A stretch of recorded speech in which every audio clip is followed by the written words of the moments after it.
Hey everybody, I hope you're having a great day. I'm making sweet potato biscuits. Take a look at these. Oh man, they really turned out well. They're nice and soft and moist and sweet. This is how you make them. We start with 1.5 cups of self-rising flour, and then we want to add to that 1/3 cup of Crisco. Now if you don't have self-rising flour, you just add about 1.5 teaspoons of baking powder and a dash of salt to all-purpose flour, and that'll work. Anyway, once you get the Crisco in, you start putting it together, squeezing it just like this. It's really easy. You just work it in. You want to get it nice and crumbly. And it's not hard at all. Just use your fingers. It's the easiest way, really is. I want to show you how we do it, how I do it. I've got this sweet potato casserole that's left over, and I'm going to use that as the sweet potatoes. So it's not just sweet potatoes, although you can use just sweet potatoes, but this is the casserole that's left over from one of our meals. I'm going to use it to make these biscuits. Well, you work this Crisco into the flour just like this till it's in nice little pieces. Just like that. And then I'm going to get some of that sweet potato casserole.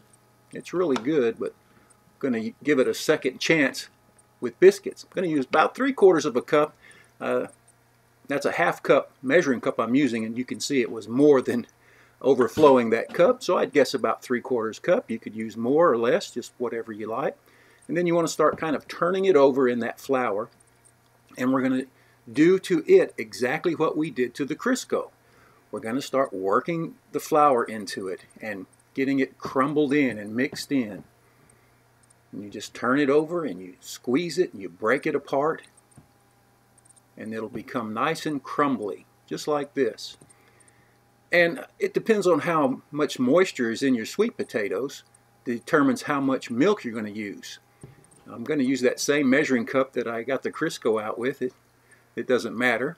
And I'm going to put about 1/8 of a cup of milk. I'm actually using buttermilk, but either kind you have will work. And then we want to start turning it over and seeing if that's going to be enough liquid to get it to come together.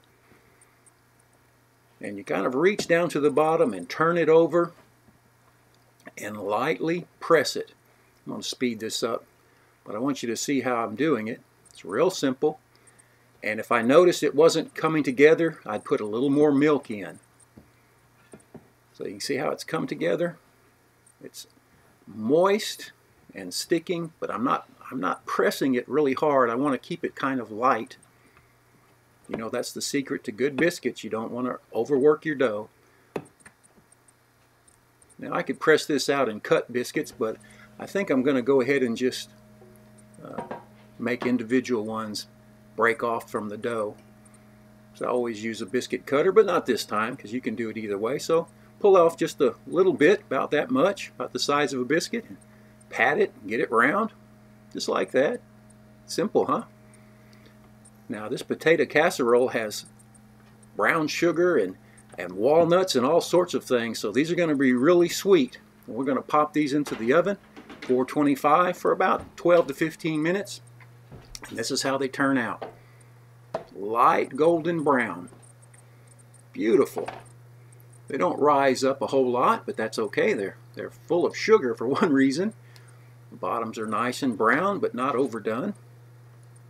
Very nice. Well, that's hot. Get these out of the pan and let you have a closer look. There we go. Oh my goodness. Take a look at that. Here, let me see if I can get one and we'll break it open and take a look at it. They're nice and flaky and tender. Just right. You can see that brown sugar, those pockets of brown sugar, and there's walnuts in there. These are really nice and sweet. You don't need to add any kind of jelly or anything. Very good. I hope you give these a try. Sweet potato biscuits. They're excellent. Hey, thanks for watching. Take care. We'll see you next time. Wait a minute. There's that little piece right there. Let me get that. Okay. Bye now.